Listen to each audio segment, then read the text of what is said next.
माझ्या कथेचं नाव आहे प्रेम, टिंगल की संसार. प्रेम आंधळं असतं हे सर्वांनाच माहीत होतं, पण प्रेमाचं वय वेडं असतं हे कुठं कोणी जाणलं होतं. प्रेम करता करता त्याची टिंगलही होते आणि टिंगल करता करता संसाराची गाडी चालते. पण ह्या गाडीच्या दोन चाकांना नेमकं करायचंय तरी काय? प्रेम, टिंगल की संसार? काही लोकांच्या जीवनात भावनेच्या आहारी पावलेही चुकतातच, तोल जातोच. पण चुकलेली पावले, गेलेला तोल पुन्हा मार्गच लावण्यासाठी खूप त्रास सहन करावा लागतो. आणि यात नशिबाला दोष न देता आपल्या कर्माला दोष देत सारं काही सहन करावं लागतं. असंच काहीतरी सांगणारी ही एक ट्रँगल लव्ह स्टोरी. प्रेम, टिंगल की संसार. एकेकाळी फुटपाथवर वडापाव खाऊन राहिलेल्या रोहनचा आज प्रशस्त असा स्वतःचा एक बंगला आहे. रोहन आता 42 वयाचा आहे. आज त्यानं खूप काही मिळवलंय. पैसा, अडका, बंगला, गाडी सर्व काही आहे. पण आज त्याच्या सोबतीला त्याची बायको नाही आहे. जिच्या सपोर्टवर हे सगळं मिळवलं त्याचा आनंद घ्यायला मात्र त्याच्याजवळ त्याची अर्धांगिनी मनीषा नाही आहे. म्हणून आता रोहन नेहमीच खूप अपसेट असतो. माहीत नाही तिने कोणती गोष्ट मनात लावून घेतली आणि ती आजारी पडली. तिला मानसिक रोग झाला होता आणि यातच तिने या जगाचा निरोप घेतला होता. रोहनला आता खूप काही लिहायचं होतं. तो मनीषाबरोबर जे क्षण जगला होता ते प्रत्येक क्षण त्याला कागदावर उठवायचे होते आणि तेही कायमचे. बरेच दिवस झाले रोहन लिहिण्याचा प्रयत्न करत होता. एवढ्या मोठ्या बंगल्यात तो आता फक्त तेवढंच काम करत होता आणि त्याच्या सोबतीला होता त्याचा मुलगा निशांत, जो कॉलेज करत होता फर्स्ट इयरमध्ये. आज मात्र खुर्चीत बसून लिहिताना रोहन खूपच अपसेट होता. समोर भिंतीवर मनीषाचा आणि मित्र राजनचा हार घातलेले 2 फोटो होते. टेबलवर वही समोर असलेल्या रोहनच्या हातात पेन होता आणि डोळ्यात पाणीही होतं. त्याला मनीषाबरोबरचा जो क्षण आठवला होता तो त्यांच्या डिवोर्सचा. तो क्षण लिहिताना त्याचे हात थरथर कापत होते. तेवढ्यात निशांत कॉलेजवरून आला. आत आलेला निशांत बाबांना ह्या अवस्थेत बघून दचकला. निशांतने पाठीवरील सॅक बाजूला ठेवली आणि तो हळूहळू बाबांजवळ गेला. निशांतला पाहताच रोहनने त्याला जवळ ओढले आणि त्याला कवटाळून तो रडू लागला. हा रोहनचा रोजचाच प्रकार होता. म्हणून निशांतने बाबासोबत पूर्वी जे काही घडले त्या सर्व प्रकाराबद्दल रोहनला विचारपूस करण्याचा प्रयत्न केला. रोहन एवढा भावनिक होत चालला होता की त्याला निशांतला हे सगळं सांगण्याचं धैर्यच होत नव्हतं. निशांत रोहनला खूप विनवत होता. तेवढ्यात मी सांगते सगळं असं एका बाईचा आवाज आला. लगेच रोहन व निशांतने आवाजाच्या दिशेने दरवाजाकडे वळून पाहिले. उर्मिला दरवाजातून आत आली होती. उर्मिला मनीषाची जवळची मैत्रीण होती. उर्मिला हळूहळू त्यांच्या जवळ आली.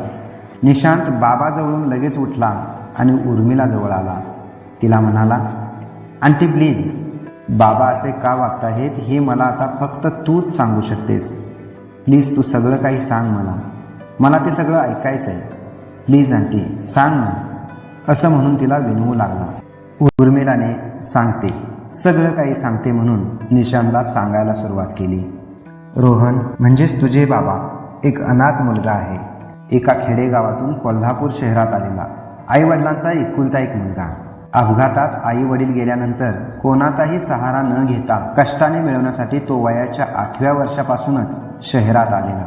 अगदी एसटी स्टँडवर वर्तमानपत्र विकण्यापासून, हॉटेलमध्ये काम करण्यापासून छोटी मोठी कामे करत आज तो एका LIC कंपनीच्या ऑफिसमध्ये क्लार्क म्हणून काम करत होता. काम करत शाळा कॉलेज शिकणे ही त्याच्या शरीराला लागलेली सवय. त्यावेळी तो 20-22 वर्षाचा म्हणजे वयातच आलेला. एवढ्या लहान वयापासून आजपर्यंतच्या त्याच्या या मजलमारीत कोल्हापूरवासियांची त्याला चांगलीच साथ मिळाली होती. आई महालक्ष्मीची कृपा आणि मोठ्यांचे आशीर्वाद मिळाले होते.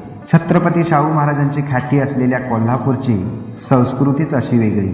लहानांना पाठिंबा देणे, भुकेलेल्यांना अन्न देणे, तहानलेल्यांना पाणी देणे, चुकलेल्यांना चांगला मार्ग दाखवणे, आडल्या नडलेल्यांना जमेल तशी मदत करणे, अनाथांना आश्रय देणे आणि वृद्धांना आधार देणे. पण जगाच्या पाठीवर कुठेही कोल्हापुरी माणूस गेला तरी ही संस्कृती विसरणार नाही. कोल्हापुरी लोक जीवाला जीव देणारे, पण चुकीच्या गोष्टीचा राग आला तर न सोडणारे, जगाच्या पाठीवर कोल्हापूरचं नाव कुठेही ऐकलं की नजरेसमोर येतो तो कोल्हापूरचा रांगडेपणा आणि कोल्हापूरची सोज्वळ भाषा, ही शाहू महाराजांच्या पासून असलेली कोल्हापूरची संस्कृती. आजही कोल्हापूरचे लोक कुठेही असले तरी सहज ओळखले जातात. कोल्हापूरवासी भाग्यवान, कारण आई महालक्ष्मी आणि दक्षिणेला डोंगरावर बसलेला श्री ज्योतिबा ह्या श्रद्धास्थानामुळे आजही कोल्हापुरात कोणत्याही गोष्टीची कमतरता नाही.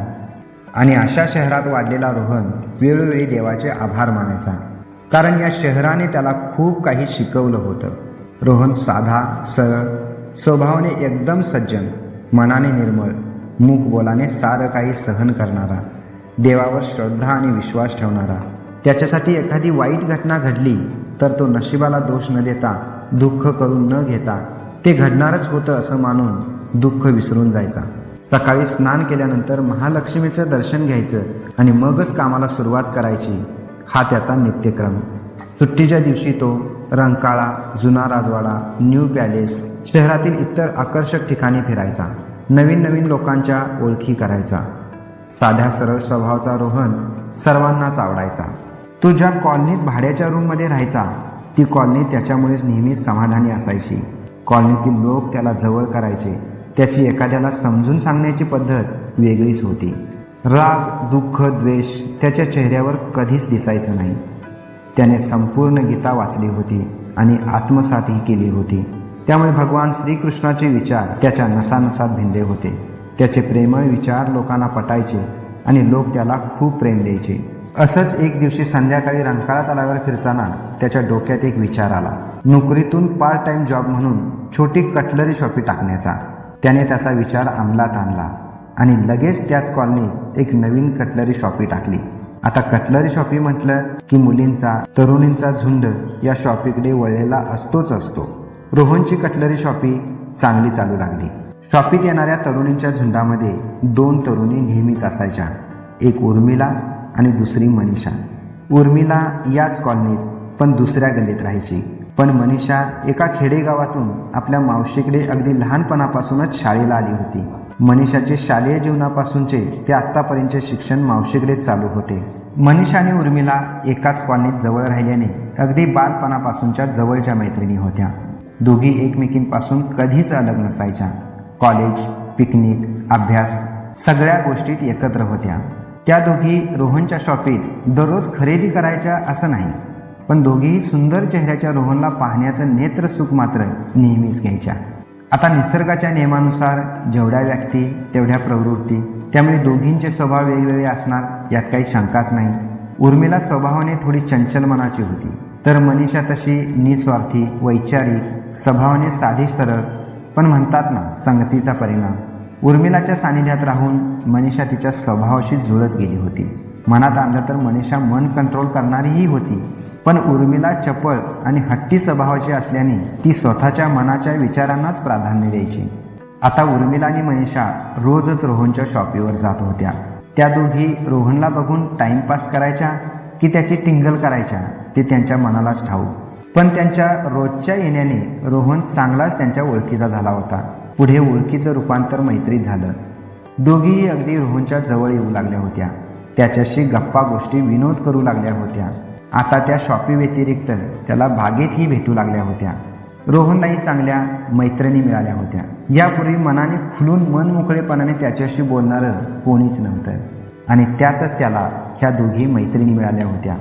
त्यामुळे रोहन आता आपल्या आयुष्यावर खूप खुश होता. रोहन आपल्या सगळ्या सुखदुःखांच्या गोष्टी त्यांना शेअर करू लागला होता. बरेच दिवस असंच चालू राहिलं आणि कालांतराने उर्मिलाच्या मनात काहीतरी वेगळाच विचार निर्माण झाला. तिला आता आपल्या दोघात मनीषा नको होती. कदाचित मनीषाच्याही डोक्यात हाच विचार आला असेल, म्हणून त्या दोघी रोहनला एकत्र न भेटता वेगवेगळ्या वेळी वेगवेगळ्या ठिकाणी भेटू लागल्या होत्या. हा प्रकार बघून रोहनलाही थोडं आश्चर्य वाटत होतं, पण त्यांनी त्या दोघी वेगवेगळ्या का भेटतात याचं कारण त्यांना कधीच विचारलं नाही. तो त्यांच्या पद्धतीने त्या दोघींना भेटतच राहिला. चेहऱ्यावर कोणताही वेगळा भाव न घेता त्यांच्या भेटी एन्जॉय करू लागला. मग आता रोहन कितीही साधा असला तरी वय वेडा असतं. ज्या वयात माणसाच्या भावना बदलू लागतात त्याच वयात रोहन होता. उर्मिला आणि मनीषा त्याच्या अंतर्मनात घुसू लागल्या होत्या. तो त्या दोघींनाही साथ देऊ लागला होता. पण त्या दोघी आपल्याशी खरंच मैत्री करतायत का, खरं प्रेम करतायत की खोटं खोटं, जवळ करतायत की टाइमपास, या विचारांचा रोहनला कधी भासही झाला नाही. चंचल मनाची उर्मिला आणि तिच्या संगतीची मनीषा त्याला भेटून झाल्यानंतर एकत्र आल्या की त्याच्या माघारी त्याच्या वागण्याची, त्याच्या स्वभावाची टिंगल करायच्या. त्याचा खेडवळ एखादा किस्सा सांगून टाळी देऊन मोठ्याने हसायच्या.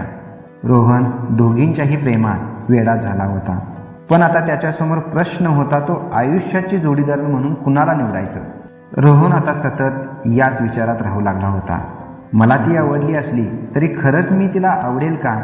आपल्यासाठी उर्मिला योग्य आहे की मनीषा? किंवा माझं बॅकग्राऊंड समजताच मला सोडेल की आधार देईल? दोघींपैकी आयुष्यात शेवटपर्यंत मला कोण साथ देईल की मध्येच सोडेल? अशा अनेक प्रश्नांनी रोहनच्या मनात घोंगावत घातली होती आणि डोकं शांत करण्यासाठी रोहनची पावले मंदिराकडे वळू लागली. रोहन मनातल्या या प्रश्नांची उत्तरे सारखा देवाला विचारू लागला.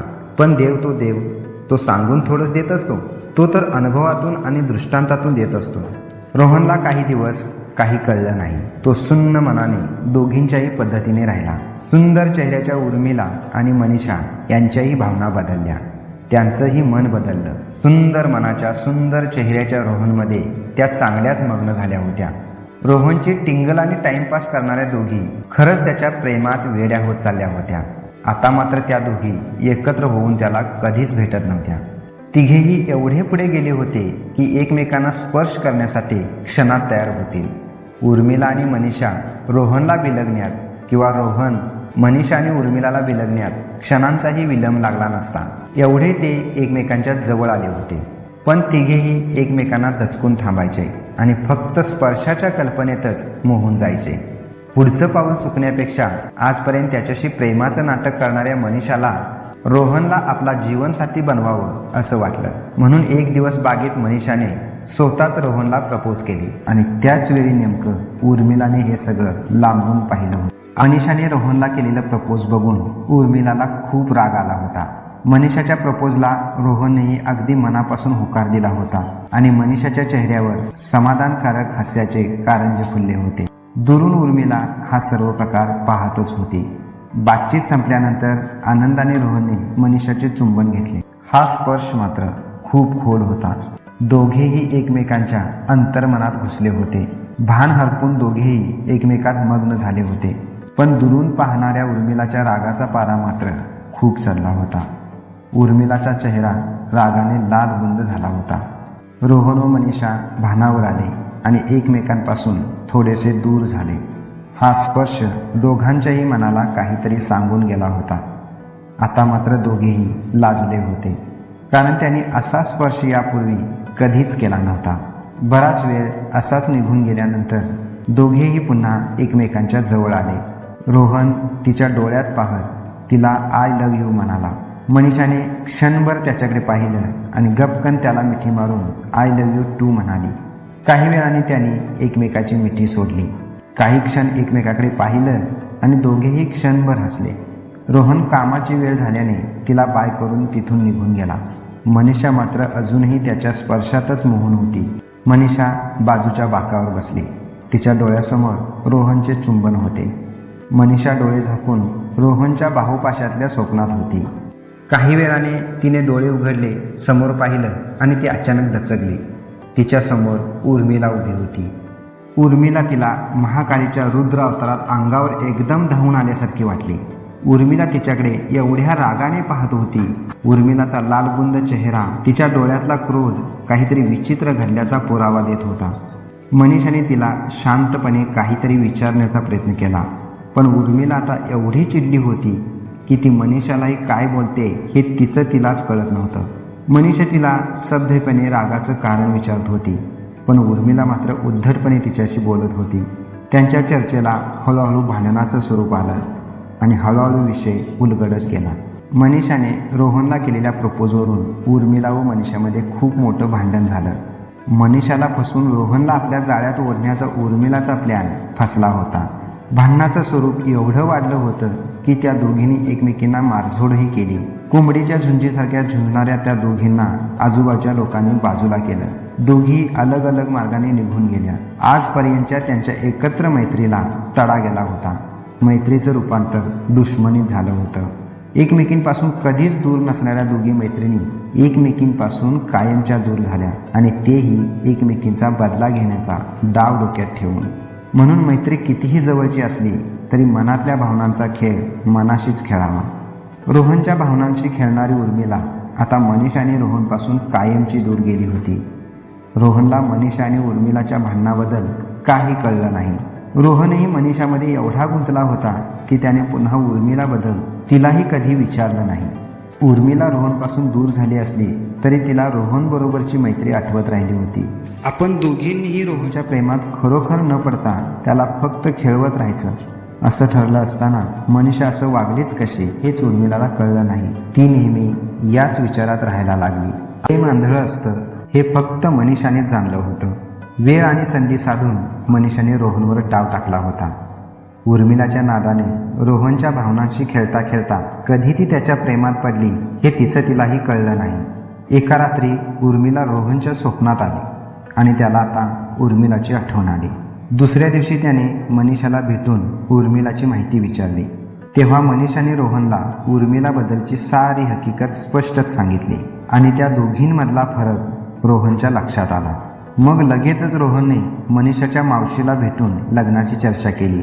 मनीषाच्या मावशीनेही तात्काळ ही बातमी मनीषाच्या आईबाबांना कळवली. मनीषाचे आईवडील मुलगा पाहण्यासाठी आले. रोहनला पाहता क्षणी कोणताही विचार न करता आणि मनीषाची आवड लक्षात घेऊन लगेच त्यांच्या लग्नाला होकार दिला आणि तो लग्न सोहळा अगदी थाटामाटात पार पडला. मनासारखा पती मिळाल्याने मनीषा खूप आनंदी होती. सुखी संसारात चांगलीच रमून गेली होती. रोज मंदिरात जाऊ लागली होती आणि देवाचे आभार मानू लागली होती. वेशभूषेत नेहमी ड्रेसवर असणारी मनीषा आता लग्नानंतर साडी, ब्लाऊज, मंगळसूत्र, कपाळावर टिकली, भांगात कुंकू, केसात गजरा, हातात हिरवा चुडा, पायात पैंजण घालू लागली होती. या पारंपरिक वेशभूषेत तिचं रूप खुललं होतं. सकाळी आंघोळीनंतर मनीषा रोहनला उठवायची आणि सकाळी सकाळी तो सुंदर चेहरा रोहनला दिसायचा. मनीषा रोहनला उठवून अंगणातील तुळशीची पूजा करायला जायची आणि रोहन तिला आतून खिडकीतून पाहायचा. सूर्याची अंगणात पडलेली कोवळी किरणे, बॅकग्राऊंडला मन आकर्षित करणारा पक्ष्यांचा चिवचिवाट आणि त्यात मनीषाची तुळशी पूजा, हे सुंदर चित्र बघून रोहन मोहून जायचा.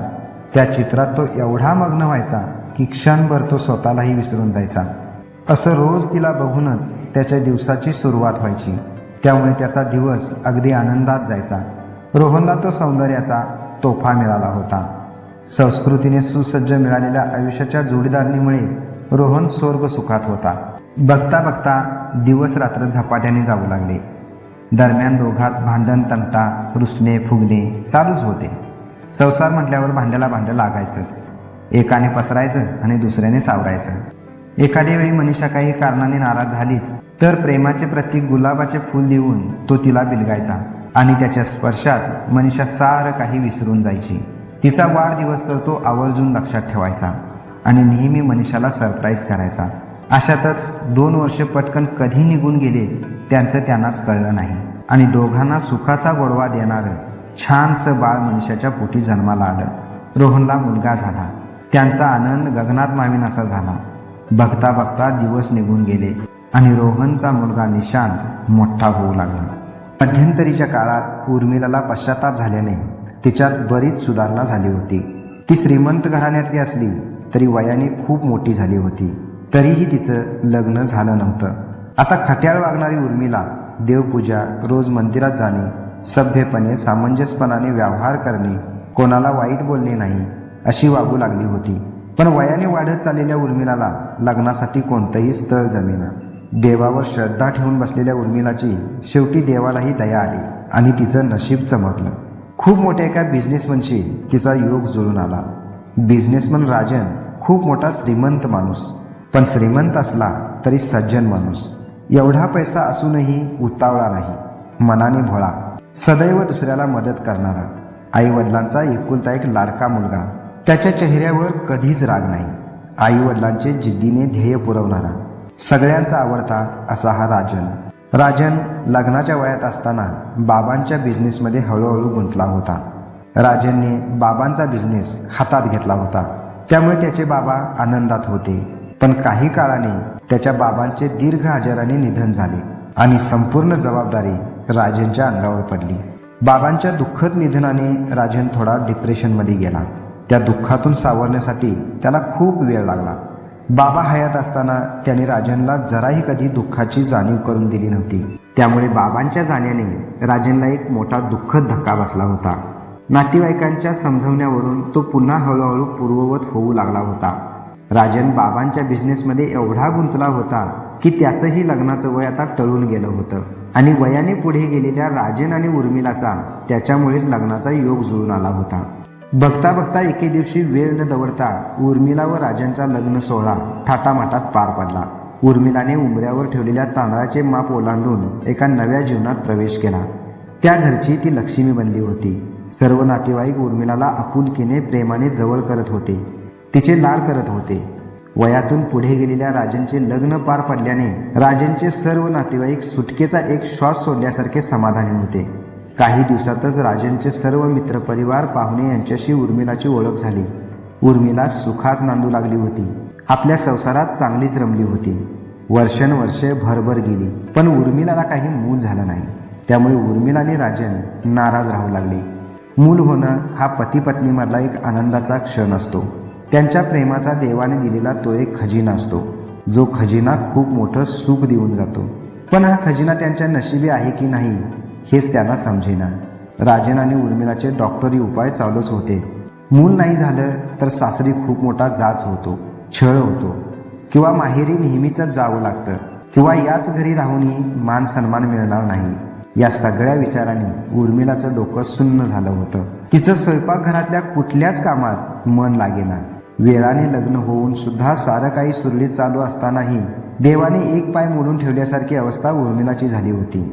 उर्मिला नेहमी विचारातच राहू लागली होती. राजन घरी आला की तो तिला खूप समजवायचा, तिला समजून घ्यायचा, त्या विचारातून तिला बाहेर नेण्याचा प्रयत्न करायचा. तुझा एकही विचार वास्तवात येणार नाही असे तिला वचन द्यायचा.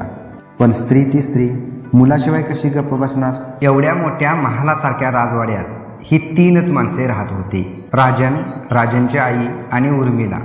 त्यामुळे त्या घरात शांतता आणि सन्नाटा असायचा. म्हणून त्यांना त्या घरात सर्वांना रमवणारं कोणीतरी हवं होतं.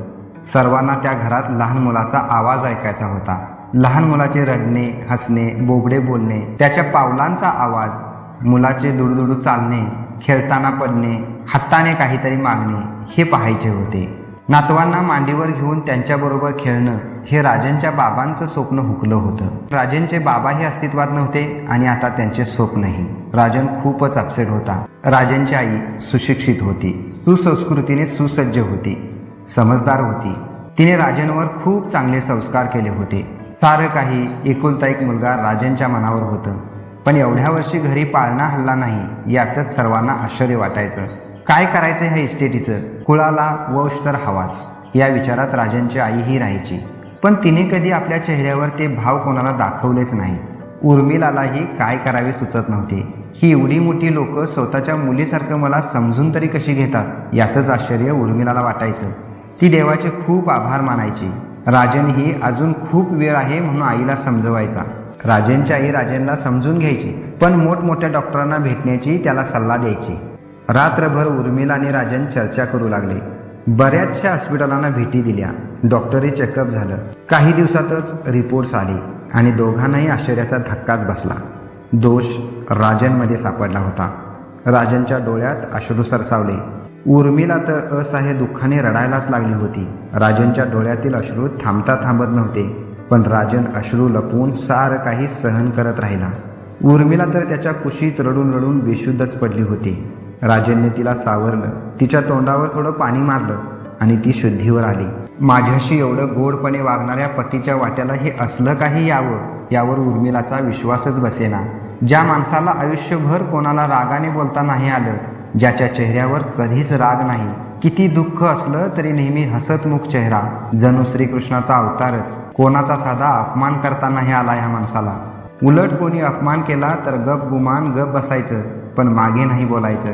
अशा सात्विक माणसाबरोबर असं काही घडणं म्हणजे चमत्कार म्हणायचा की दुर्दैवाचा योगायोग म्हणायचा हेच तिला कळेना. राजनसारखा पती मिळणे म्हणजे मी नशीबवानच. नाहीतर माझ्या कॉलेज जीवनात मी एवढी नाटकं केली होती. माझ्या सौंदर्याचं टिमटिमं घेऊन मी कित्येकांना फसवलं होतं. एवढी स्मार्ट वागली होती की देवाला सुद्धा कीव आली असेल माझी. पण तो दोष देवाने माझ्यात का नाही ठेवला? राजनसारख्या चांगल्या निर्मळ मनाच्या माणसातच का ठेवला? असा वारंवार विचार उर्मिलाच्या मनात येऊ लागला. आपल्या पतीसाठी विचार करताना तिच्यासाठी हे त्याचं देवानं केलेलं अवॉशनच होतं. आता तिला गप्प बसवेना.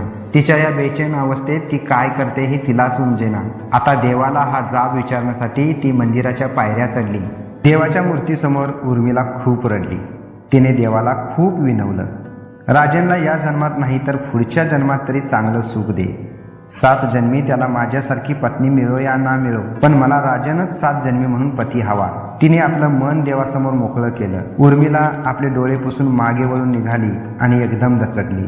समोर राजन उभा होता. उर्मिलाचं शुद्ध मन बघून त्याच्या डोळ्यात अश्रू सरसावले. तो गहिवरला. ती लगेच त्याला बिलगली. ती त्याच्या मिठीत खूप रडली. आयुष्य म्हणजे काय असतं याची खऱ्याने तिला जाणीव झाली होती. ज्याची सुरुवात गोड असते त्याचा शेवट दुःखद आणि खडतर असतो, आणि ज्याची सुरुवात खडतर, दुःखद आणि संघर्षमय असते त्याचा शेवट चांगला असतो. म्हणून माणसाने सुरुवातीपासूनच आयुष्यभर खडतर प्रवासाने जगायला हवं. आयुष्यात संघर्ष हा हवाच. सुख आणि दुःख दोन्हीही सहन करायला हवं. दुःखात सुख न हरवता दुःखालाही सुख मानायला हवं, आणि समोर येणाऱ्या प्रत्येक संकटाबरोबर संघर्षाने ताकदीने लढायला हवं. आयुष्य जगताना आपली वर्तणूक ठाम, निश्चयी, सुसंस्कृत आणि सामंजस्यपणाची हवी. आयुष्यात सभ्य वागायचं, नाटकं करायची की सामंजस्यपणे राहायचं, माणुसकी जपायची की सोडून द्यायची, पैसा मिळवायचा की मी पण टिकवायचं, सुखापेक्षा दुःखाला महत्त्व द्यायचं की दुःखापेक्षा सुखाला महत्त्व द्यायचं, हे स्वतःच ठरवायचं असतं. माणूस जीवन जगत नाही, जीवन भोगत आहे हे सत्य असलं तरी जीवनात झुकण्यापेक्षा दुःखाला वाकवणे हाच पुरुषार्थ आहे. तेव्हाच आयुष्य सफल होतं आणि जीवनात खरा आनंद मिळतो. रात्री उर्मिला रात्रभर राजनच्या कुशीत राहिली. दोघेही सखोल विचारात बुडालेले. मूल तर हवंच. मूल दत्तक घ्यायचं की काय? उर्मिलाला घरी पाठवायचं की इथेच असंच आयुष्य काढू द्यायचं? पण असंच राहिल्याने तिला इथे कोणी मान सन्मान देणार नाहीत.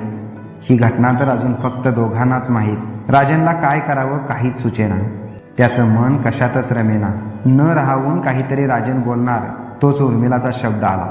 आपण आईबाबांना सांगून मूल दत्तक घेऊ. राजन काही क्षण बोललाच नाही. उर्मिलाला उत्तर हवं होतं, पण राजनच्या तोंडून होय किंवा नाही शब्द फुटेना. तो बेडवरून उठला आणि खिडकीजवळ गेला. त्याने खिडकीचा पडदा मागे सारला. बाहेर आकाशात चंद्र दिसत होता. उर्मिलाही उठून शांतपणे त्याच्या मागे येऊन उभारली. त्याचा होकार ऐकायला तिचे कान आतुर झाले होते. तेवढ्यात राजन चंद्राकडे शून्य नजरेने पाहत म्हणाला, जसा चंद्रावर कायमचा डाग आहे आणि तो नेहमीच लोकांना दिसतो, तसा डाग तुझ्याविषयी लोकांच्या मनात कायमचा मला निर्माण करायचा नाहीये. मुलामध्ये तुझा अंश असायला हवा. मूल तुझ्या रक्ताचंच हवं. राजन काळजावर दगड ठेवून हे सगळं बोलत होता. हे लक्षात येताच उर्मिलाने पटकन त्याला मागून मिठी घातली आणि रडत म्हणाली, अशी कोणती चूक केली होती तुम्ही की हे देव सगळं तुमच्या वाट्याला देतोय? त्याने हळुवारपणे तिची मिठी सोडली आणि तिच्याकडे वळून तिच्या दोन्ही खांद्यावर हात ठेवत म्हणाला, असं नसतं उर्मिला. माणसाच्या आयुष्यातील भोग त्याला भोगावेच लागतात. कदाचित मागील जन्मी काहीतरी पाप घडला असेल माझ्या हातून, आणि यात तुझंच बॅड लक. माझ्यामुळे तू. पुढे बोलण्या अगोदर उर्मिलाने त्याच्या तोंडावर हात ठेवला आणि तिने अश्रूने भरलेल्या डोळ्यांनी नकारार्थी मान हलवली. उर्मिला मन कठोर करून म्हणाली, आता या कुळाला मूल हवंच. आता मी काहीही करायला तयार आहे. उर्मिला आई होऊ शकत होती, पण राजन बाप होऊ शकत नव्हता. म्हणून राजनला आता एका निस्वार्थी पुरुषाची गरज होती. राजन कधी मित्रात गप्पा गोष्टी करत बसायचा नाही, त्यामुळे त्याला मित्रही मोजकेच होते. काही व्यासनी मित्रांशी त्याची मैत्रीच कुठली होती. बेवडे आणि व्यासनी लोकांपासून तो दूर असायचा. राजनच्या गरजेनुसार त्याला असा मित्र भेटणे मुश्किलच होते, पण विधी लिखित. राजन एक दिवस काही कामानिमित्त LIC कंपनीच्या ऑफिसमध्ये पोचला. इथेच रोहन व राजन यांची भेट झाली. रोहन स्वभावाने असा होताच की समोरचा कोणताही माणूस त्याच्या बोलण्यानेच, त्याच्या सुसज्ज संस्कृतीनेच त्याच्याकडे आकर्षक व्हायचा. रोहन राजनला खूप आवडला होता. राजन त्याच्याशी दोस्ती वाढवू लागला होता. तो त्याला नेहमी बागेत, हॉटेलात, त्याच्या ऑफिसवर भेटू लागला होता. त्यांची मैत्री हळूहळू वाढू लागली होती. एकाच स्वभावाची 2 माणसे जवळ आली होती. त्यांच्या मुलाखती होऊ लागल्या होत्या. रोहन आणि राजन दोघेही एकाच वृत्तीचे, एकमेकांच्या मनासारखे आणि शिस्तबद्ध वागणुकीचे मित्र एकत्र आल्याने दोघांनाही आनंद झाला होता. बऱ्याच वर्षांनी मनासारखे मित्र मिळाल्याने त्यांची मैत्री वाढत गेली होती. दोघेही आपला मोकळा वेळ एकमेकांना देऊ लागले होते. ते दोघे एकमेकांच्या एवढे जवळ आले होते की आपली सर्व सुखदुःखे ते एकमेकांना शेअर करू लागले होते. पण राजनला एक गोष्ट त्याला सांगायला मात्र धाडस झाली नाही. ती म्हणजे आपल्या पत्नीला उर्मिलाला मूल हवं आहे आणि त्यासाठी एका निस्वार्थी पुरुषाची तिला गरज आहे. रोहनसारखा सज्जन माणूस त्याला मित्र म्हणून भेटला होता. त्याचं 50% काम त्याला झाल्यासारखं वाटत होतं. पण असलं हे बोलायलाही धाडस न होण्यासारखं काम रोहन करू शकेल का, याच विचाराने राजनच्या कित्येक वेळा ओठावर आलेले शब्द पुन्हा पुन्हा परत जात होते. त्याला काय करावे काही सुचत नव्हते. या सगळ्या विचारांनी तो अस्वस्थ होऊ लागला होता. त्याची जगण्याची उमेद खालावत चालली होती. पण तो आता स्वतःसाठी नाही तर उर्मिलासाठी आणि आपल्या इस्टेटीच्या वारसासाठी जगत होता. रोहनला या कामासाठी कसं तयार करायचं याच विचारात तो तासनतास राहू लागला होता. रोहनने आपल्या कुटुंबाबद्दल, संसाराबद्दल राजनला सर्व काही माहिती सांगितली होती. गोड बोलकी मनीषा आणि गोंडस निशांत यांच्याबद्दलही सांगितले होते. त्यानंतर काही दिवसातच राजनने त्यांच्या घरी भेट दिली. त्यांचा सुखी संसार बघून त्याला गहिवरून आली. मनीषा आणि छोटा निशांत यांच्यात राजन खूपच रमला. आता राजन त्या घरचा पाहुणाच बनला होता. रोहनचा मुलगा निशांत आणि राजनची मैत्री खूपच वाढली होती. निशांतही राजनचा एवढा गोडवा लागला होता की तोही राजनशिवाय जास्त काळ बाजूला राहत नव्हता. निशांतला खेळवण्यासाठी, बागेत फिरवण्यासाठी रोजच राजन त्या घरी येऊ लागला होता. एवढा मोठा बिझनेसमन आपला बिझनेस सोडून आपल्या संसारासाठी हे सगळं करत होता. काहीतरी कमवण्यासाठी काहीतरी गमवावं लागतं म्हणतात ते काही खोटं नाही. पण उर्मिला नशीबवानच, कारण हे सगळं तो तिच्यासाठी करत होता. आता राजन व रोहन दोघे पक्के जिवलग दोस्तच बनले होते. नेहमी विचारत असणारा राजन रोहन समोर व त्याच्या कुटुंबासमोर मात्र आपल्या चेहऱ्यावर असं सुख दाखवायचा की त्याच्यासारखं या जगात कोणीच सुखी नाही. अचानक एक दिवस बागेत रोहनने राजनला सहजच त्याच्या कुटुंबाबद्दल विचारले. रोहनने राजनला विचारले, यार तुझं लग्न झाले? नाही म्हणजे तुझं वय दिसतं लग्न झालेलं म्हणून म्हटलं. पण का कोणास ठाऊक असा प्रश्न मी तुला एवढ्या दिवसात कधीच विचारला नाही आणि तूही मला कधी सांगितला नाहीस. मी फक्त माझंच सगळं तुला सांगत गेलोय आणि तू मात्र मला कधी काही सांगितलंच नाहीस. राजनने क्षणभर त्याच्याकडे पाहिलं आणि फक्त होकारार्थी मान हलवली. राजनची फॅमिली आहे हे बघून रोहन खूप खुश झाला होता. राजनला आपल्या संसाराबद्दल खूप काही त्याच्याशी बोलायचं होतं. पण काय बोलायचं, कसं बोलायचं काहीच उमजत नव्हतं. तो बोलताना घुटमळत होता, बोलायचं धाडस करत होता, पण त्याच्या तोंडातून शब्द फुटत नव्हते आणि समोर रोहनच्या प्रश्नांचा मारा सुरूच होता. तेवढ्यातून तो फक्त एवढंच बोलला, सॉरी, ते मला कधी सांगताच नाही आलं. रोहन समजदार मनाचा असल्याने ठीक आहे म्हटला आणि पुढे बोलू लागला. मग तुला नक्की मुले असतीलच. आता मात्र राजनला खूप मोठ्याने रडावंसं वाटलं. त्याच्या डोळ्यात अश्रू येऊ लागले, पण त्याने ते अश्रू रोहनपासून लपवून ठेवले. गहिवरून गडबडलेला राजन रोहन समोर चेहऱ्यावर खूप मोठं सुख दाखवत होता, पण आतून मात्र मनाने खूपच खचला होता. तेवढ्यात रोहन बोलला, ठीक आहे, पण आता तुला मुलगा असेल तर तो माझ्या निशांचा खास मित्र होईल, जशी आपली दोस्ती. आणि तुला जर का माझ्या निशांच्या वयाची मुलगी असेल तर आपण पुढेही आपली दोस्ती एका नात्यात बदलू. हवं तर त्यांना एकाच शाळेत पाठवू. आपली मैत्री आपण त्यांना समजावून सांगू. अरे बघ ना, आपण आत्ता भेटलो काल परवा तरी आपण किती खुश आहोत आणि आपली मुले तर लहान वयापासून एकत्र असणार आहेत. तूच विचार कर, आयुष्यभर ती किती खुश राहतील याचा. बोल, तुला मुलगा आहे की मुलगी? राजन क्षणभर गोंधळला होता. लगेच त्याचे डोळे पाण्याने डबडबले.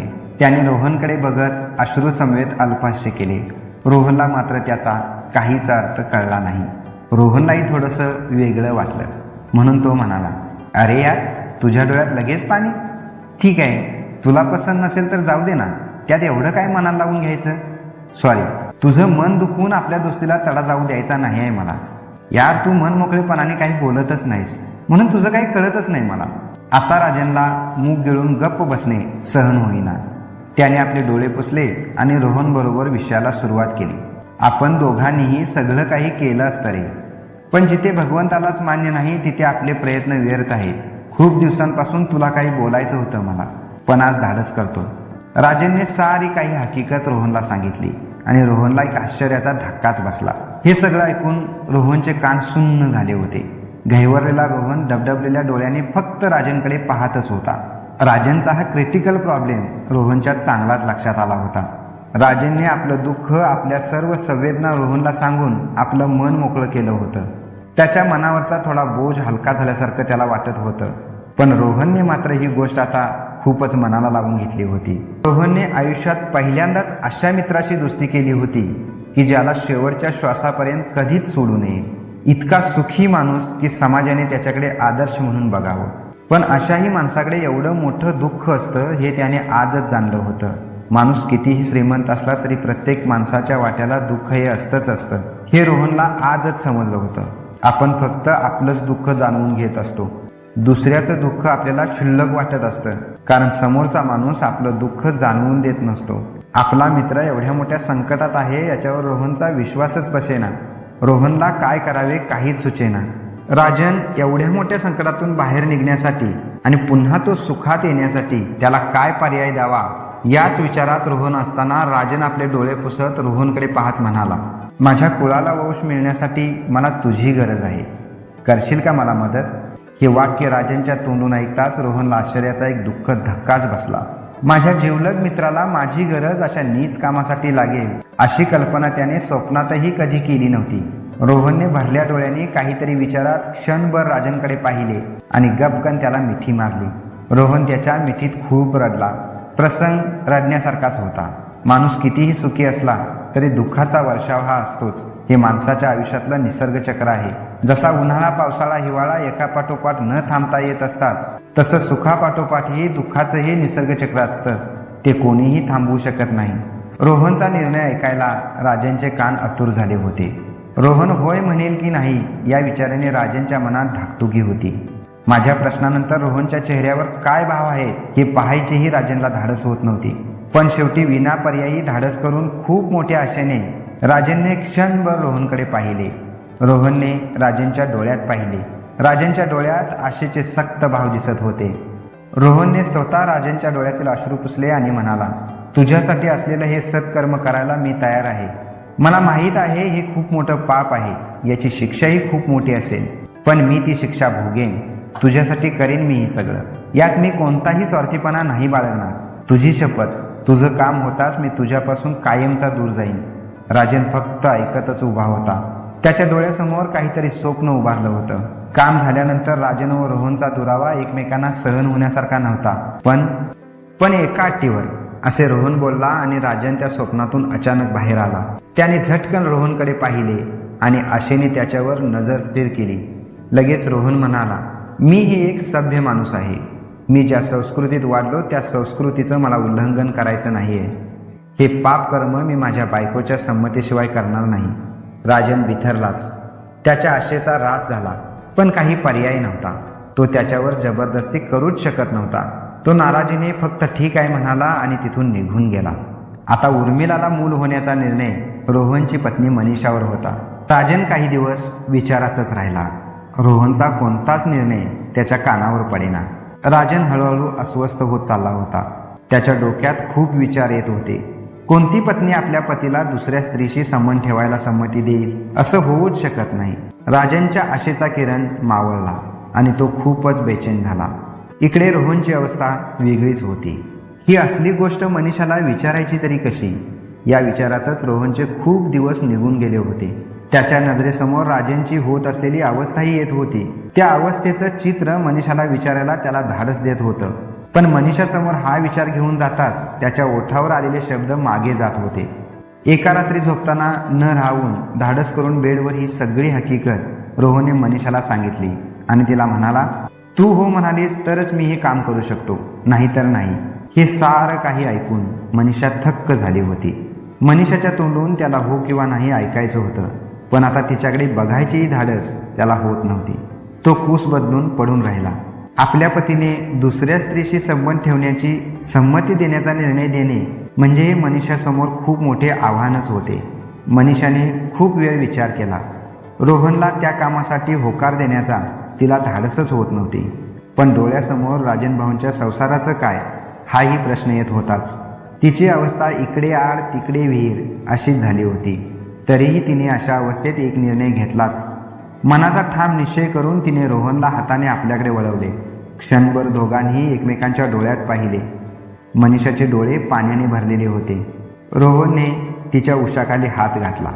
तिचं डोकं आपल्या छातीवर घेतलं आणि म्हणाला, मनीषा, माझ्यासारखा मूर्ख माणूस या जगात नसेल. स्वतःच्या पत्नीला काय विचारावं आणि काय नाही याचा मी विचार केलाच नाही. चुकलो मी. सॉरी मनीषा. मी हे असलं काही तुला विचारायला नको हवं होतं. तुझ्या मनाची अवस्था काय झाली असेल याची कल्पना आहे मला, पण मी तरी काय करणार. राजेंनी मला ह्या सगळ्यासाठी मजबूर केलं होतं. ठीक आहे, मी त्याला सरळ नाही म्हणून सांगून टाकतो. तेवढ्यात लगेच मनीषा म्हणाली, मग राजन भाऊंच्या संसाराचं काय? तो ठरवेल त्याचं काही, त्याचं तो बघेल. राजन बोलला. मग मनीषा म्हणाली, असं कसं? राजन भाऊंचा प्रश्न म्हणजे आपलाही प्रश्नच ना. रोहन क्षणभर तिच्याकडे पाहतच राहिला. म्हणाला, मग तुला काय वाटतं, राजेंने काय करावं? मनीषा थोडीशी त्याच्यापासून बाजूला सरकली आणि छताकडे वर पाहत त्याला म्हणाली, त्यांनी आता काहीच करायची गरज नाही. जे काय करायचंय ते तुम्हालाच करायचंय. मनीषा काळजावर दगड ठेवून बोलत होती. मनीषाच्या तोंडून हे ऐकून त्यालाही एक आश्चर्याचा मोठा धक्काच बसला होता. मनीषाने काळजावर दगड ठेवून होकार दिला होता तो राजन भाऊंच्या संसारासाठी. रोहन तिच्याकडे बघत विचारातच पडला होता. स्वतःला रोहन भाग्यवानच समजून घेत होता. अशी समजूतदार पत्नी मिळेल याचा त्याने कधी स्वप्नातही विचार केला नव्हता. पण मनीषा आता मुलगी नाही, बाई झाली होती. एका मुलाची आई होती. त्यामुळे एका स्त्रीच्या व्यथा या समजूतदार स्त्रीलाच कळतात. मनीषा झटकन रोहनकडे वळली आणि म्हणाली, हो, माझी संमती आहे तुम्हाला, पण त्या अगोदर मला राजन भाऊंच्या पत्नीला भेटायचंय. रोहन ठीक आहे म्हणाला आणि तिला कुशीत घेऊन काहीतरी विचारात तिला गोंजारत राहिला. तिला गोंजारता गोंजारता रोहनला झोप लागली, पण मनीषाला मात्र झोप येत नव्हती. रोहनला झोप लागली हे पाहताच ती हळूच वर उठली. तिने रोहनच्या अंगावर पांघरून घातले आणि ती बाथरूममध्ये गेली. मन मोकळं होईपर्यंत ती मनसोक्त एकांतात रडली. नंतर फ्रेश झाली आणि पुन्हा रोहनजवळ येऊन झोपली. ती रात्र निघून गेली. सकाळी सर्वांनीच राजनच्या घरी जायचं ठरवलं.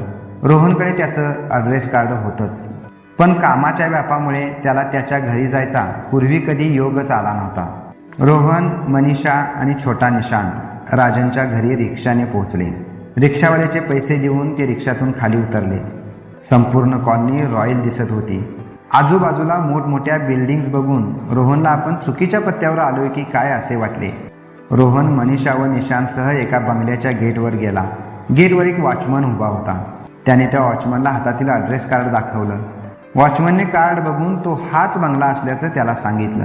तरीही त्याला त्या बंगल्याकडे बघून हा राजनचा बंगला असेल याची खात्री पटेना. राजनला आत CCTVमध्ये रोहन दिसला. राजन लगेच जिन्याने धावत गॅलरीमध्ये आला आणि त्याने रोहनला हाक दिली. लगेच रोहन व मनीषाने गॅलरीकडे राजनकडे पाहिले. राजनने त्यांना हाताच्या इशाऱ्याने आत बोलवले.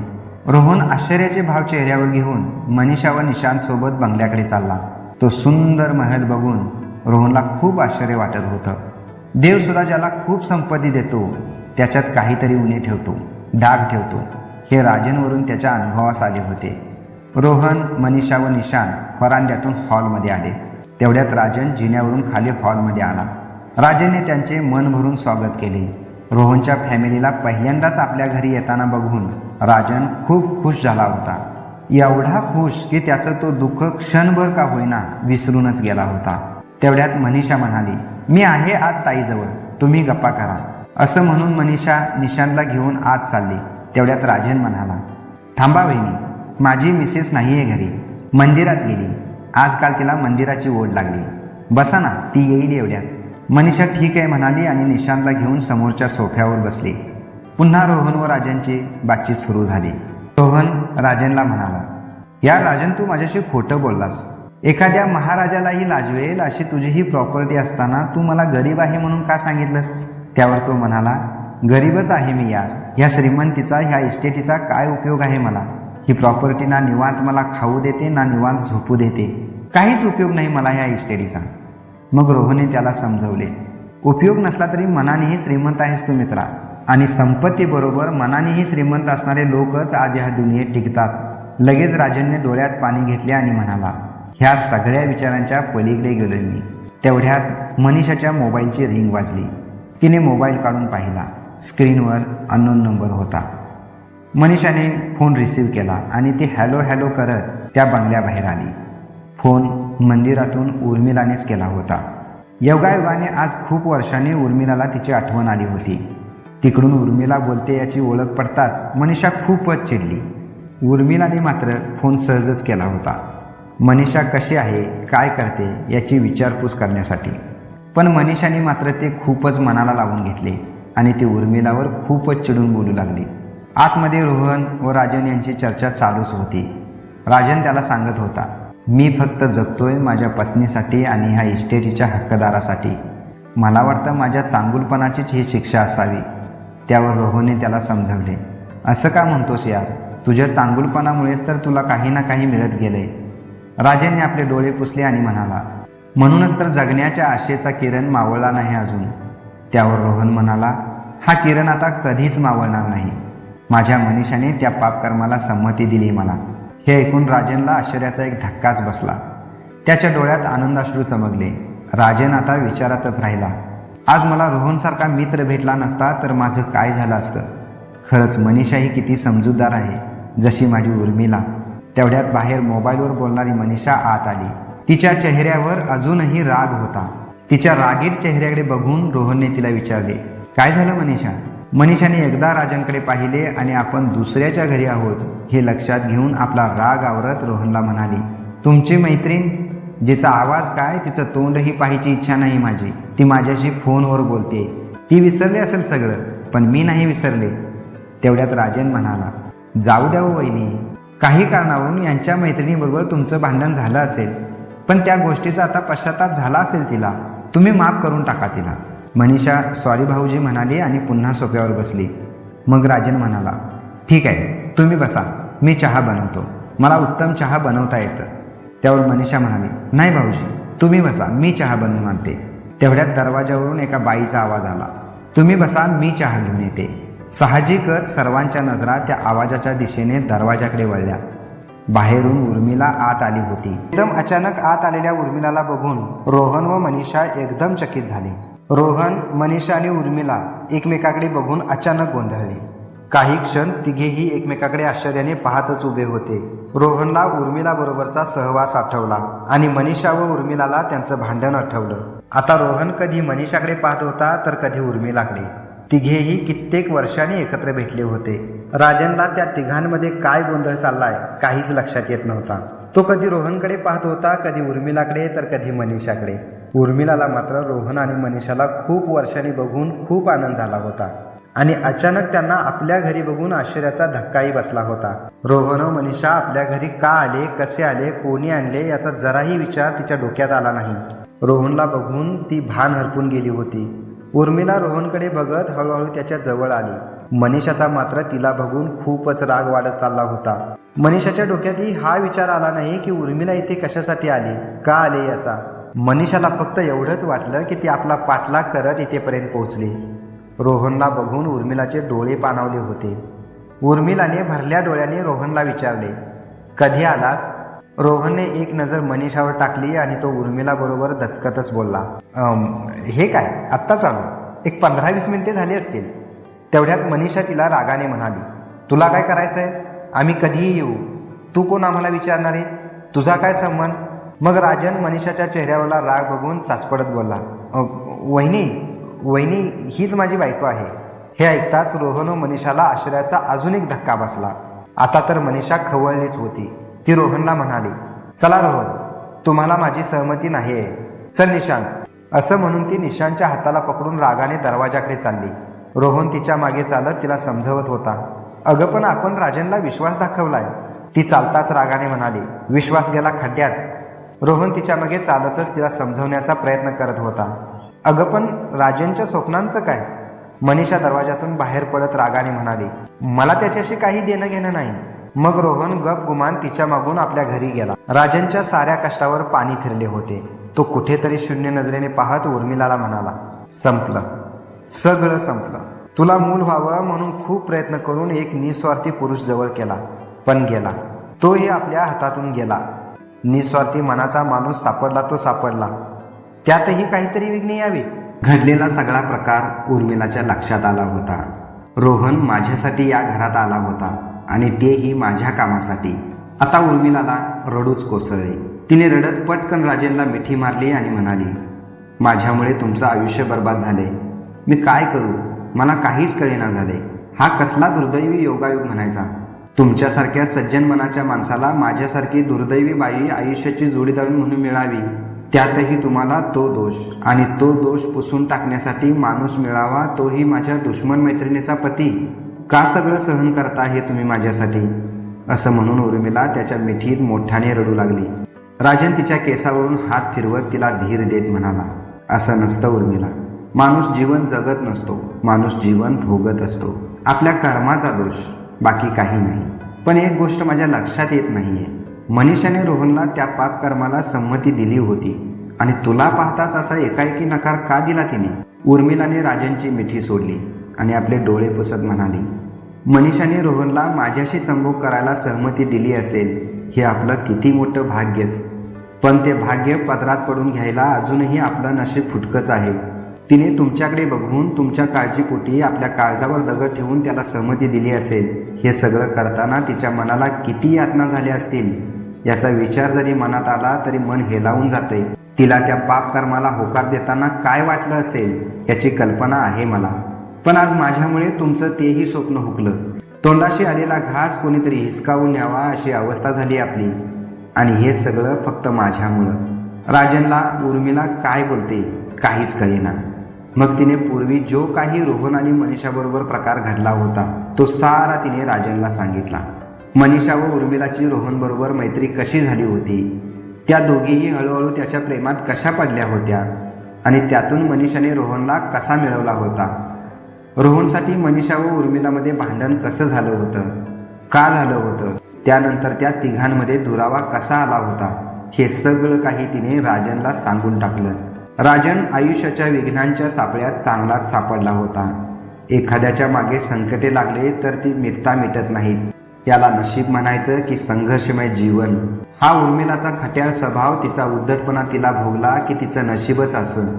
राजन ह्या सगळ्या संघर्षमय जीवनावर नाराज झाला होता. त्यातूनही तो नेहमी बडबडत होता, मनीषाने चांगलं नाही केलं, तिने एवढा उद्धटपणा करायला नको हवा होता, तिच्यामुळे माझं स्वप्न अधुरच राहिलं. तेव्हा उर्मिलाने त्याला समजवलं, असं का म्हणता, प्रत्येकाचा त्याचा निर्णय त्याच्या जागी योग्यच असतो. तिच्या जागी मी असते तरी मीही तेच केलं असतं. तिला दोष देण्यात काय अर्थ आहे? ह्या उर्मिलाच्या समजवण्याने आता राजनवर काहीच परिणाम होत नव्हता. प्रत्येक दिवशी राजनच्या डोक्यात तोच विचार राहिला आणि उर्मिला त्याची फक्त समजूतच काढत राहिली. राजनला आयुष्याचा शेवट झाल्यासारखं भासत होतं.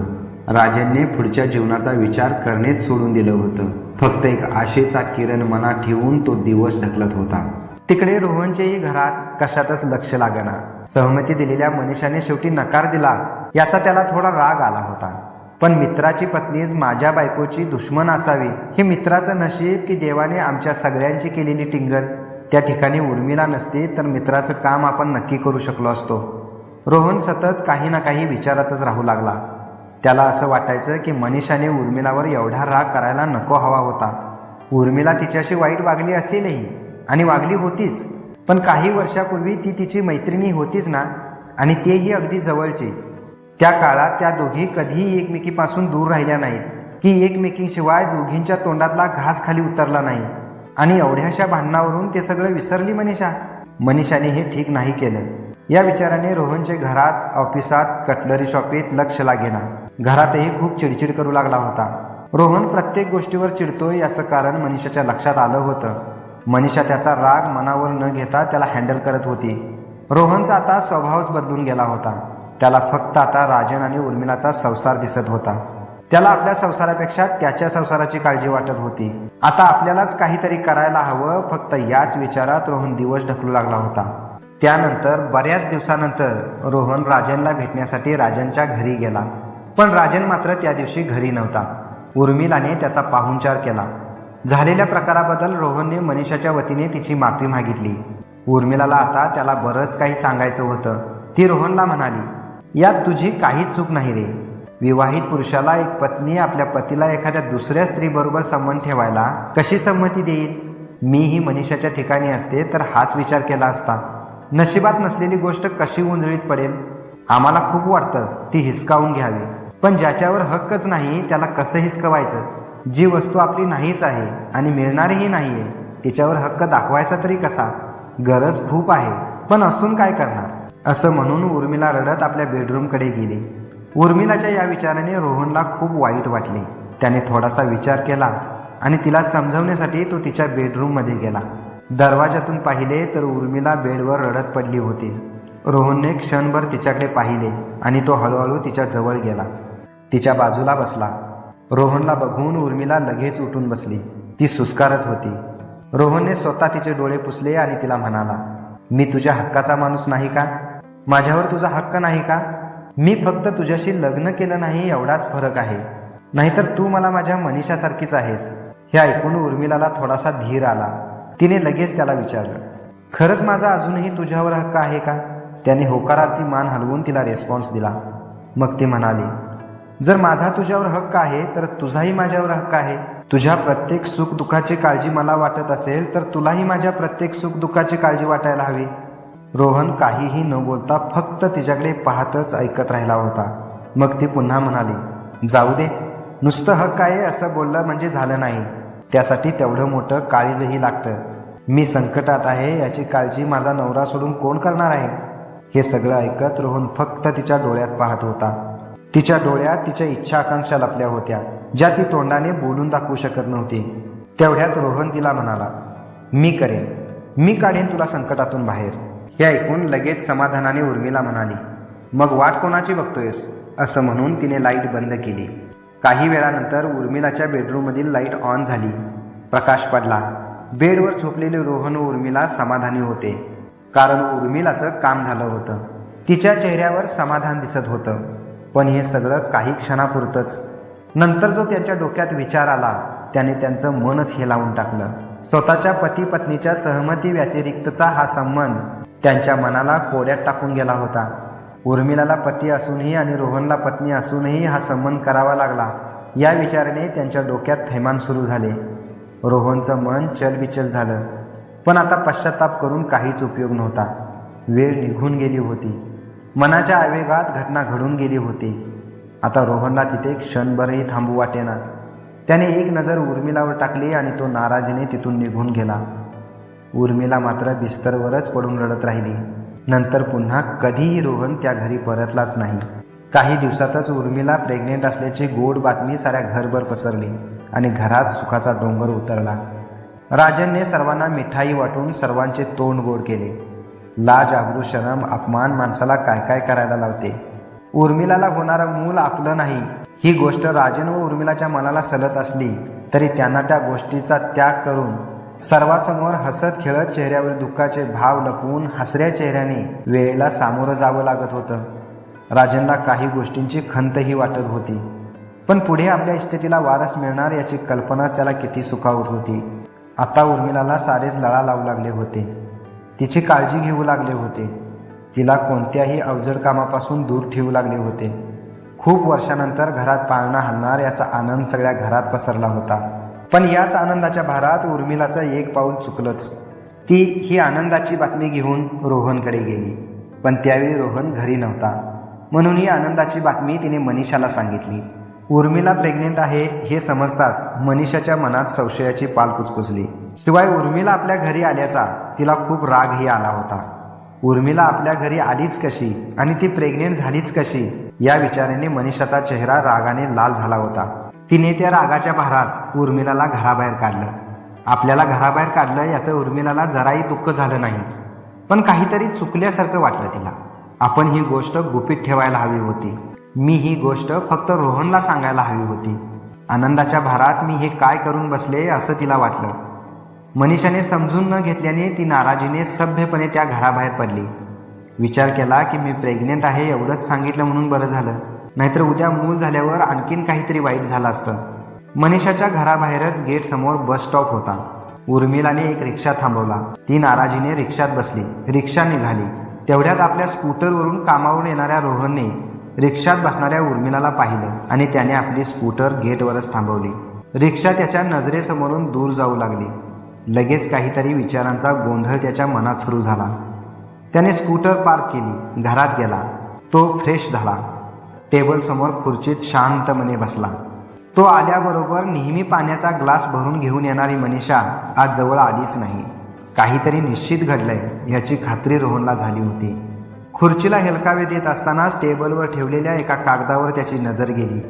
त्याने हळुवारपणे तो कागद उचलला, नजरेखाली घातला. तो कागद होता त्यांच्या डिवोर्सचा. रोहनची नजर ताडकन भिंतीवर लावल्या त्याच्या फॅमिली फोटोकडे गेली.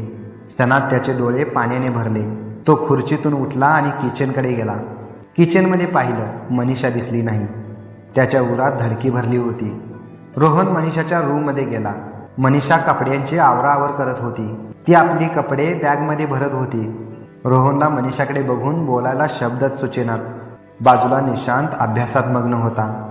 मनीषाने निशांतला ड्रेस चढवला. लगेच निशांतने विचारले, आई कुठे जायचंय? मनीषाने उत्तर दिले, मामाकडे. निशांत पटकन बोलला, आई बाबा येत आहेत का आपल्याबरोबर? त्यावर मनीषा म्हणाली, नाही, त्यांना घर मोकळं हवाय. मग लगेच निशांत म्हणाला, आई मला बाबांना सोडून कुठेही जायचं नाहीये. रोहनने एक लांब श्वास सोडला. मनीषा निशांत जवळून कपड्यांच्या बॅगजवळ गेली. तिने बॅगची चेन ओढली. मनीषाने एक नजर रोहनवर टाकली आणि ती बॅग घेऊन निघाली. तेवढ्यात रोहन तिला अडवून म्हणाला, थांब मनीषा, असं एकाएकी रागाने घरातून निघून जाण्यासारखं काय घडलंय? आणि हा डिव्होर्स कशाबद्दल?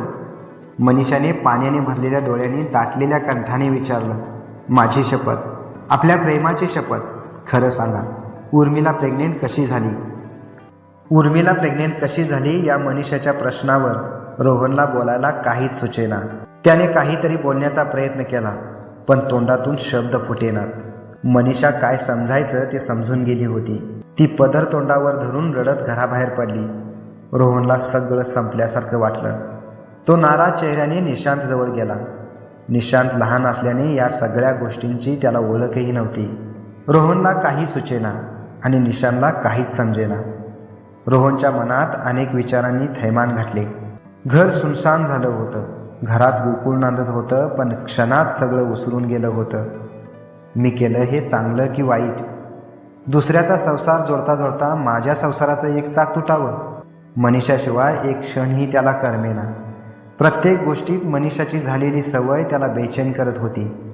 जाईल त्या ठिकाणी त्याला मनीषाची कमी भासत होती. पण एकीकडे मित्राचं भलं केल्याचं त्याला सुखही वाटत होतं आणि दुसरीकडे बायकोच्या डिवोर्सचं दुःखही होतं. काहीतरी चांगलं करताना नक्कीच काहीतरी वाईट घडणार होतं. असो, हे आयुष्याचं नशीबचक्र आहे. आयुष्यात अशा घटना घडतच राहणार. जे घडतं ते चांगलंच घडत असेल. नशीबचक्राला कोण थांबवणार?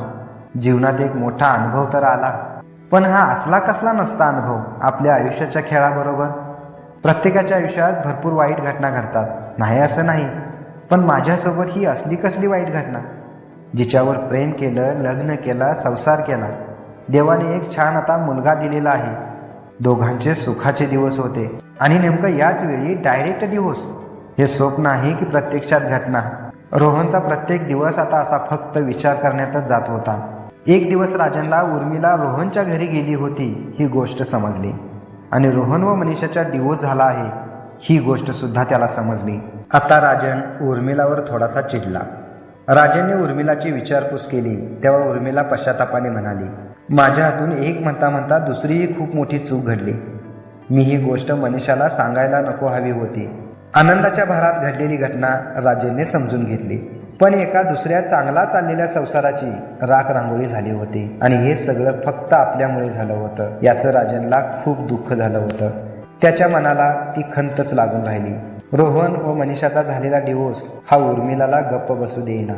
रोहन आणि मनीषाचं वेगळं राहणं तिच्या मनाला सलत राहिलं. आता तिला दोघांचा विरह चैन पडू देईना. मनीषाला पुन्हा भेटून काहीतरी समजवावं असा विचार उर्मिलाच्या मनात आला. पण मनीषा आता रोहन जवळ नव्हती. ती आपल्या माहेरी गेली होती. आता तिचं माहेरचं गाव उर्मिलाला माहीतच नव्हतं. आता मनीषाला भेटायचं कसं हाही एक प्रॉब्लेम निर्माण झाला होता. पटकन उर्मिलाच्या डोक्यात काहीतरी चमकलं. मनीषा मावशीकडे शिकत असताना, उर्मिला तिच्या जवळ असताना कॉलेजमध्ये तिने एकदा तिचा ॲड्रेस उर्मिलाला दिला होता. हे लक्षात येताच उर्मिलाने पटकन तिजोरीतून तिची जुनी सुटकेस काढली. तिने ती सुटकेस पटकन खोलली. त्यातील ती डायरी पाहिली आणि त्यात मनीषाचा तिला ॲड्रेस सापडला. उर्मिलाच्या चेहऱ्यावर थोडेसे समाधानाचे भाव आले. उर्मिला आपल्या ड्रायव्हरसोबत आपल्या कारने मनीषाच्या गावी पोचली. ते एक खेडेगाव होतं. साधारणतः 1000-1500 लोकसंख्या असेल. गाव छोटं होतं पण सुंदर होतं. निसर्गाच्या सानिध्यात नटलेलं, झाडवळीत गजबजलेलं, गाय, बैल, मेंढ्या, कोंबडी, कुत्री, बकरी यांनी सजलेलं, पंचक्रोशीत गाजलेलं अशा गावात उर्मिलाची एंट्री झाली होती. उर्मिलाने आपली कार ड्रायव्हरला गावच्या चौकात थांबवायला सांगितली. गावातील प्रत्येकजण आपापल्या कामात मग्न होते. गाव शांत होता. फक्त पारावर खेळणाऱ्या मुलांचा आवाज येत होता आणि त्यांच्या बॅकग्राऊंडला पक्ष्यांचा किलबिलाट होता. हे सगळं बघून उर्मिलाचं मन प्रसन्न झालं होतं. समोरच्या दृश्याने उर्मिला क्षणभर का होईना डोक्यातलं सारं काही विसरली होती. उर्मिला आपल्या कारमधून उतरली. तिने तो परिसर निहाळला आणि तिला आठवलं, कॉलेजमध्ये ॲड्रेस देताना मनीषा म्हणाली होती, माझा गाव म्हणजे स्वर्ग आहे, स्वर्ग. पण हा स्वर्ग सोडून मनीषा शहरात कशाला आली असेल? काय आहे त्या शहरात? मोठमोठ्या बिल्डिंग्स, दिवस रात्र गोंगाट, दिवस रात्र उष्णता, त्यासाठी कृत्रिम थंड हवा, गाड्यांचे धूर, हवा प्रदूषण, जीव घुटमळतोय तिथे. आणि इथे कितीही शांतता, एवढं स्वच्छ वातावरण, स्वच्छ हवा, स्वच्छ पाणी, शरीराला जाणवणारा थंडावा, ना फॅनची गरज, ना एसीची, ना फिल्टरच्या पाण्याची, ना मास्कची. आणि एवढं सगळं सोडून मनीषाला शहरात जायची काय गरज होती? शिक्षण काय इथेही मिळालं असतं तिला? नाही, काहीतरी असेल प्रॉब्लेम. इथली आर्थिक परिस्थिती चांगली नसेल त्यांची, म्हणून गेली असेल मावशीकडे शिकायला. नाहीतर मावशीला मूल नसेल म्हणून गेली असेल तिच्याकडे. किंवा तिची शहरात शिकायची इच्छा असेल. किंवा तिला तिची मावशी खूप आवडत असेल. असो, ज्याची त्याची इच्छा. उर्मिलाला समोर वडाच्या झाडाखाली खेळणारी मुले दिसली. ती लगेच त्या मुलांजवळ गेली. तिने एका मुलाला मनीषाचं घर विचारलं. योगायोगाने तो छोटा मुलगा मनीषाच्या भावाचाच होता. तो म्हणाला, आमचं घर या गल्लीतल्या मागील बाजूस आहे, पण मनीषा आत्या आता त्या समोरच्या मंदिरात आहे. आत्ताच मी आणि ती घरून एकत्र आलो. तिने मला इथे सोडलं आणि ती मंदिरात गेली. बाजूला थोड्या अंतरावर गावचं मंदिर होतं. उर्मिलाने एक नजर मंदिराकडे टाकली आणि त्या मुलाकडे पाहत थँक्यू म्हणाली. उर्मिलाने आपल्या पर्समधील पैसे काढून त्या मुलाला चॉकलेटसाठी दिले. उर्मिला चालत त्या मंदिराकडे गेली. उर्मिला मंदिराजवळ पोहोचली. आपण प्रेग्नेंट आहोत हे लक्षात येताच तिने देवाचं बाहेरूनच दर्शन घेतलं आणि ती बाहेरच थांबली.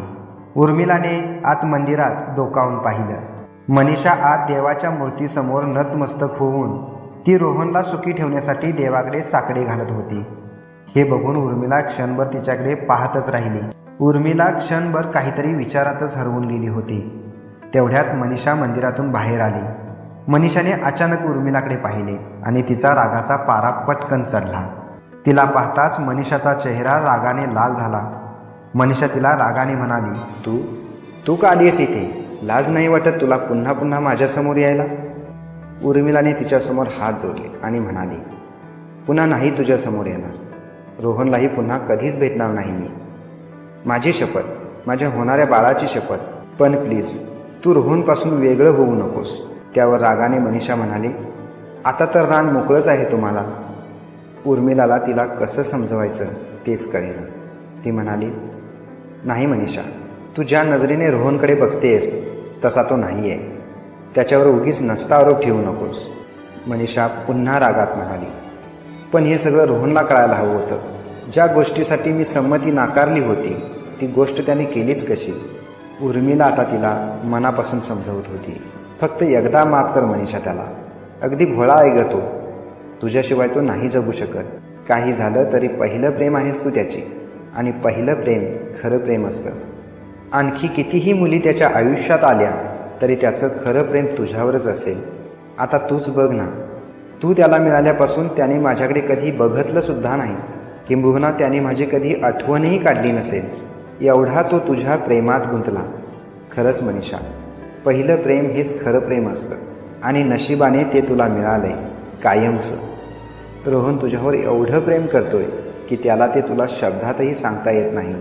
तू ही एखाद्या दुसऱ्या तरुणाचा विचार करून बघ. शेवटी तुझं मन रोहनवरच स्थिरावेल, कारण तोही तुझा पहिला प्रियकर आहे आणि शेवटचाही. प्लीज मनीषा, त्याला एकदा माफ कर. तो पुन्हा आता कधीही चूक करणार नाही. हवं तर मागशील ते वचन देईल तो तुला. हवं तर काय ती शिक्षा मला दे, पण ही असली एवढी मोठी शिक्षा रोहनला देऊ नकोस. तो तुझा विरह सहन करूच शकत नाही. तुझ्या विना वेडा होईल ग तो. तुलाही एक मुलगा आहे हे विसरू नकोस. प्लीज मनीषा, रोहनचा विचार कर थोडा. या उर्मिलाच्या बोलण्याचा मनीषावर काहीच परिणाम झाला नाही. ती रोहनवर अजूनही रागातच होती. मनीषा तिला, छी, त्याचं नावसुद्धा काढू नकोस माझ्यासमोर, तूही चालती हो इथून, असं रागाने म्हटले आणि तिथून तारतार चालू लागली. उर्मिला तिथूनच तिच्याकडे पाहत म्हणाली, त्याच्यावर एवढं चिडायला त्याने एवढा मोठा गुन्हा केलाय तरी काय? हे ऐकून मनीषाला खूपच राग आला. मनीषा चालताच थांबली आणि मागे वळून रागाने तिला म्हणाली, त्याने काय गुन्हा केलाय हे तू मला विचारतेस? अगं थोडी तरी लाज बाळग. तूच तुझ्या मनाला तोच प्रश्न विचारून बघ. अगं हा प्रश्न मला विचारताना तुला लाज वाटायला हवी होती. जा आता, पुन्हा हा दळबद्री चेहरा घेऊन माझ्यासमोर येऊ नकोस, असं म्हणून मनीषा तिथून रागाने निघून गेली. मनीषाने समजून न घेतल्याने उर्मिला नाराजीने आपल्या घरी परतली. उर्मिलाच्या पोटातल्या बाळाची वाढ होत चालली होती. तो आनंद होताच, पण मनीषा समजून घेण्याच्या स्थितीत नव्हती. हे तिच्या डोळ्यासमोरचं चित्र मात्र तिला दुःख देत होतं. उर्मिला तासनतास बेडवर विचारात राहू लागली होती. तिची बेचैन अवस्था कोणाच्याही लक्षात येईना की ती कोणाला दाखवून देईना. तिच्या मनात काय चाललंय हे ती कोणालाच सांगेना. हे सगळं रोहनला कळायला हवं होतं. हे मनीषाच्या तोंडून बाहेर पडलेलं वाक्य आठवलं की तिचं मन कासावीस होत होतं. मनीषाला आता कसं समजवायचं हेच तिला कळत नव्हतं. आता मनीषाचीही तिकडे हीच अवस्था झाली होती. रागाच्या भारात आपण उर्मिलाला खूप काही बोललो, याचा तिलाही पश्चाताप होऊ लागला होता. खरंच नेमकं चुकलंय कोणाचं, रोहनचं, उर्मिलाचं की माझं? याच विचारात ती नेहमी राहू लागली.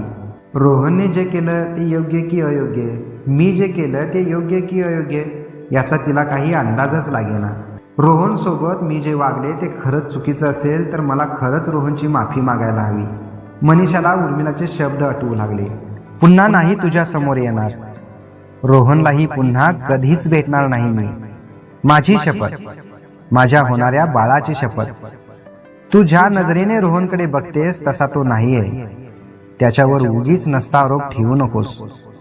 त्याच्यावर फक्त तुझा अधिकार आहे. अगदी भोळा आहे ग तो. तुझ्याशिवाय तो नाही जगू शकत. काही झालं तरी पहिलं प्रेम आहेस तू त्याची, आणि पहिलं प्रेम खरं प्रेम असतं.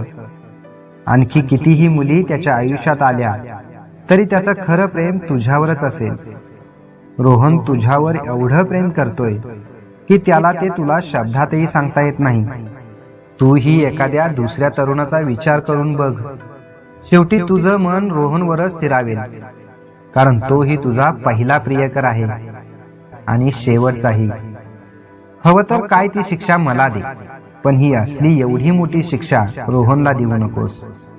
तो तुझा विरह सहन करूच शकत नाही. तुझ्या विना वेडा होईल ग तो. तुलाही एक मुलगा आहे हे विसरू नकोस. प्लीज मनीषा, रोहनचा विचार कर थोडा. हे सगळं आठवताच मनीषाला पश्चाताप होऊ लागला. ती रोहनच्या आठवणीने खूप रडली आणि लगेच कोणताही विचार न करता आपली कपड्यांची बॅग भरू लागली. रोहनची ही अवस्था काही वेगळी नव्हती. रोहन हॉलमध्ये डिवोर्सचा कागद हातात घेऊन विचारमग्न खुर्चीत बसला होता. डिवोर्स पेपरवर अजून त्याची सही झाली नव्हती. त्याला मनीषाची प्रत्येक अदा आठवत होती. एकदा तर किचनमध्ये सहज म्हणून मनीषाबरोबर स्वयंपाक बनवताना भाजी काढताना रोहनचे बोट कापले होते आणि ते बोट पटकन मनीषाने आपल्या तोंडात पकडले होते. हे आठवताच रोहनचे डोळे पाण्याने भरले. मनीषाचा चेहरा क्षणोक्षणी त्याच्या डोळ्यासमोर येत होता, पण आता पर्याय नव्हता. घटना घडून गेली होती, वेळ निघून गेली होती. मी खरंच केवढी मोठी चूक केली याची त्याला जाणीव झाली होती. कोणती स्त्री आपल्या नवऱ्याचा दुसऱ्या स्त्रीशी असलेला संबंध सहन करेल? आणि याला पर्याय स्त्रीच्या नजरेत फक्त डिवोर्सच असू शकतो. मनीषाने काही चुकीचं केलेलं नाहीये. माझ्या चुकीची शिक्षा मला मिळायलाच हवी. या खूप मोठ्या विचाराने रोहन डिवोर्स पेपरवर सही करणार तेवढ्यात अचानक डोरबेल वाजली. रोहनने एक नजर दरवाजाकडे टाकली आणि पुन्हा तो पेपरवर सही करणार तेवढ्यात पुन्हा डोरबेल वाजली. रोहनने हातातील पेन खाली ठेवला. हातातील कागद हातातच घेऊन तो खुर्चीतून उठला आणि दरवाजाकडे चालला. दरवाजाकडे चालताना तो हळूच मनात पुटपुटला, निशांत आला असेल. त्याने दरवाजा खोलला, समोर बघितलं आणि अचानक आश्चर्याचा एक जबरदस्त धक्का त्याला बसला. समोर दरवाजाबाहेर डोळ्यात अश्रू घेऊन मनीषा उभी होती. तिच्या हातात कपड्यांची बॅग होती. अचानक मनीषाला बघून रोहनला गहिवरून आलं होतं. रोहन आणि मनीषा क्षणभर फक्त एकमेकाकडे पाहतच राहिले. आता रोहनच्याही डोळ्यात आनंदाश्रू होते. कित्येक दिवसांनी दोघांनीही एकमेकांना पाहिलं होतं. तो विरह त्यांच्या अश्रूतून ओसरून निघाला होता. रोहनच्या डोळ्यातील अश्रूचा त्याच्या गालावर आणला थेंब खाली पडणार तेवढ्यात मनीषाने तो आपल्या हातावर झेलला आणि ती त्याच्याकडे बघत म्हणाली, हे अश्रू खूप अनमोल आहेत. आता या अश्रूंना मी कधीच वाहू देणार नाही. मनीषा दरवाजातून आत आली. तिने हातातील बॅग खाली ठेवली आणि रडत पटकन रोहनला मिठी मारली. त्याच्या बाहुपाशात ती खूप रडली. रोहन तिला गोंजारत राहिला. रोहनच्या हातात तो डिवोर्स पेपर तसाच होता. तिच्या त्या मिठीत रोहन एवढा सुखावला होता की तो आता स्वर्ग सुखात होता. भान हरपून तो आता सगळं विसरला होता. दोघांनीही मिठी सोडली आणि एकमेकांच्या डोळ्यात पाहिलं. दोघांनीही एकमेकांना माफ केल्याचं सर्टिफिकेट त्यांच्या डोळ्यात दिसत होतं. रोहनने तिचे डोळे पुसले तेव्हा मनीषाला त्याच्या हातात तो डिवोर्स पेपर दिसला. तिने तो पेपर त्याच्या हातातून पटकन हिसकावून घेतला आणि रडत त्या पेपरचे रागाने तुकडे तुकडे केले. मनीषा रडत पुन्हा त्याला बिलगली. रोहनने तिला शांत केलं आणि तिच्या कपाळाचं चुंबन घेतलं. तेवढ्यात निशांत शाळेतून आला. मनीषाला बघून आई म्हणत तो धावत येऊन तिच्या कुशीत शिरला. मनीषाने निशांतलाही कित्येक दिवसांनी पाहिलं होतं. याचा तिला आता स्वतःचाच राग आला होता. कित्येक दिवसांचं उसरून वाहणारं प्रेम तिनं बाहेर काढलं आणि पटपट तिने निशांतचे खूप मुके घेतले. निशांतला छातीशी कवटाळून ती खूप रडली. आई बाबांमध्ये काय घडलं होतं? आई मला सोडून एवढे दिवस माहेरी का राहिली? याचा जराही विचार निशांतच्या मनात आला नाही. कारण निशांत एवढा लहान होता की तो घडलेल्या घटनेपासून खूप अनोळखा होता. निशांतने फक्त तिला एवढंच विचारलं, आई तू मला सोडून एवढे दिवस मामाकडे का राहिलीस? माझी कधी आठवण नाही का आली तुला? या प्रश्नाचं उत्तर तिला नाही देता आलं. तिने एक नजर रोहनवर टाकली आणि ती निशांतला म्हणाली, नाही बाळा, असं नाही. मला तुझी रोज आठवण येत होती, पण मामा मला इकडे जाऊच देईना. त्यावर निशांत म्हणाला, मग मी मामावर खूपच रागात आहे. निशांत अजून काहीतरी विचारण्याअगोदरच मनीषा विषय बदलत म्हणाली, बरं चला आपण मस्त स्वयंपाक करूया. रोहन मनीषाकडे बघून हसला आणि तिला व निशांतला घेऊन किचनकडे निघाला. तेवढ्यात बाजूच्या टिपॉयवरील फोनची रिंग वाजली. साहजिकच तिघांच्याही नजरा त्या फोनकडे गेल्या. मनीषाने रोहनकडे पाहिले. टेलिफोनची रिंग वाजतच होती. रोहनने तिला फोन रिसीव्ह करण्याचा इशारा केला. मनीषाने टिपॉयजवळ जाऊन तो फोन उचलला. फोन हॉस्पिटलमधून आला होता. तिकडून राजन बोलत होता. उर्मिलाला मुलगी झाली होती. हे ऐकताच मनीषाची ताडकन नजर रोहनवर गेली. रोहनने तिथूनच तिला प्रश्नार्थक नजरेने विचारलं. मनीषा काहीच बोलली नाही. तिने हातातील फोनचा रिसिव्हर खाली ठेवला. तिला काय रिॲक्ट व्हावं काहीच कळेना. ती हळूहळू चालत रोहनजवळ आली. आता रोहन गोंधळला होता. कारण तिच्या चेहऱ्यावर ना राग होता ना समाधान होतं. ना तिच्या चेहऱ्यावर हास्य होतं ना दुःख होतं. ती रोहनकडे फक्त पाहतच राहिली. छोट्या निशांतला काहीच कळेना म्हणून त्याने मनीषाला विचारलं, आई काय झालं? कोणाचा फोन होता? तिने क्षणभर निशांतकडे पाहिलं आणि ती रोहनच्या अगदी जवळ जाऊन म्हणाली, उर्मिलाला मुलगी झाली. बातमी ऐकून रोहन बिथरलाच. आत्ताच कुठे नवीन संसाराला सुरुवात झाली होती. रोहन काहीतरी विचारातच तिच्यापासून थोडासा मागे सरकला. डोक्यात विचारांचे वादळ चालू असतानाच तो हळूवारपणे बाजूच्या खुर्चीत जाऊन बसला. मनीषाच्या समोर जो फोन यायला नको हवा होता तोच आला आणि तेही डायरेक्ट मनीषाच्या कानात. मनीषा आता काय विचार करत असेल याच विचारात असताना त्याच्या खांद्यावर मागून हात आला. त्याने त्याच बिथरलेल्या अवस्थेत मागे वळून पाहिलं. मागे मनीषा त्याच्या खांद्यावर हात ठेवून उभी होती. त्याच्या खांद्यावरचा तिचा हात त्याला धीर देण्यासाठी होता की अजून काही वादळ निर्माण करणारा होता याच विचारात तो गोंधळला होता. त्याने सगळंच संपलं म्हणून आपल्या डोक्याला हात लावला. तेवढ्यात मागून मनीषा म्हणाली, आपल्या निशांतला बहीण झाली, याचा आनंद नाही का साजरा करणार? हे ऐकताच रोहनने आश्चर्याने झटकन मनीषाकडे पाहिले. रोहनला आपले आनंदाश्रू आवरता आले नाहीत. मनीषाने त्याच्या समोर येऊन त्याला धीर दिला. मनीषाला आनंदी पाहून या धक्क्यातून ती सावरल्याची रोहनला खात्री झाली. रोहनने खुर्चीत बसलेल्या अवस्थेतच आनंदाश्रूसह तिच्या कमरेला मिठी घातली. मनीषा त्याच्या केसावरून हात फिरवत त्याला धीर देत होती. लगेच रोहन, मनीषा व निशांत हॉस्पिटलमध्ये पोहोचले. उर्मिला व राजन मनीषा, रोहन आणि निशांतला बघून खूप खुश झाले होते. उर्मिला बेडवर पडून होती आणि बाजूच्या पाळण्यात तिचं बाळ झोपलं होतं. रोहन व मनीषा पाळण्याजवळ गेले. बाळाला बघून रोहन सुखावला होता. रोहनने उर्मिलाकडे वळून पाहिलं. उर्मिला त्याच्याकडे पाहतच होती. दोघांनीही एकमेकाकडे बघून हास्यस्मित केले आणि काय आश्चर्य, समोर पाहिलं तर मनीषा त्या बाळाला उचलून घेऊन आपल्या हातावर खेळवत होती. झोपलेलं बाळ ही जागं होऊन मनीषाकडे बघून मध्येच हास्यस्मित करत होतं. हे बघून रोहनच्या डोळ्यात आनंदाश्रू आले होते. रोहन बाळाला खेळवणाऱ्या मनीषाकडे आश्चर्याने पाहतच राहिला होता. समजून घेतलं तर आयुष्य किती सुंदर असतं याचं प्रत्यक्षात दृश्य त्याच्या नजरेसमोर होतं. रोहन एवढा खुश आजपर्यंत कधीच झाला नव्हता. मनीषा व रोहनला एकत्र बघून राजन व उर्मिलाच्या डोळ्यावर विश्वासच बसेना. शेवट गोड झाला होता, पण रोहन थोडा नाराज दिसत होता. झाली ती झाली, मुलगी झाली. ही त्याची नाराजी लक्षात येताच राजनने त्याची समजूत काढली. आजकाल मुलीही कशात कमी नसतात. मुलगा मुलगी यात फरक नसतोच. मुलगी असो वा मुलगा, तोच वंशाचा दिवा. काही क्षण आनंदाश्रूंनी राजन व रोहन मिठीत राहिले, पण काही वेळाने त्या मिठीत राजन जे अश्रू ओघळत होता ते कशाचे होते हे कोणालाच समजणारे नव्हते. त्या अश्रूंचा आशय राजनच्या चेहऱ्यावर वेगळाच होता. त्याच्या मनाला लागून राहिलेली खंत त्या अश्रूत होती. ती खंत काय होती हे पुढे राजनने कधीही कोणाला सांगण्याचा प्रयत्नही केला नाही. पुढे निशांत आणि उर्मिलाची मुलगी भाऊ बहीण म्हणून राहू लागले. मित्र हो, लक्षात घ्या, ही संपूर्ण घटना रोहनच्या बंगल्यात हॉलमध्ये उर्मिला निशांतला सांगत होती. अजूनही ती पुढे निशांतला सांगते. ह्या घटनेतील उर्मिला म्हणजे मीच आणि मनीषा म्हणजे तुझी आई. आज तुझी आई तुझ्याजवळ नाही. माझ्या पतींचाही स्वर्गवास झाला. या सगळ्याला मीच कारणीभूत आहे. फक्त मीच जबाबदार आहे ह्या सगळ्याला. तुझ्या आईने जी गोष्ट मनाला लावून घेतली तीच गोष्ट माझ्या पतीनेही मनाला लावून घेतली. सगळ्या रोगांवर औषध मिळणे शक्य असेल, पण मनावर झालेल्या परिणामावर किंवा मानसिक रोगावर औषध कोण देणार? निशांत सारं काही ऐकून थक्क झाला होता, कारण निशांत ह्या सगळ्या घटनेत असून सुद्धा त्यावेळी त्या वयात होता ज्यावेळी तो ह्या सगळ्या गोष्टींपासून अनोळखा होता. निशांतला आता सारं काही कळलं होतं. बाबांची ही अवस्था कशी झाली याचं कारण आज त्याला कळलं होतं.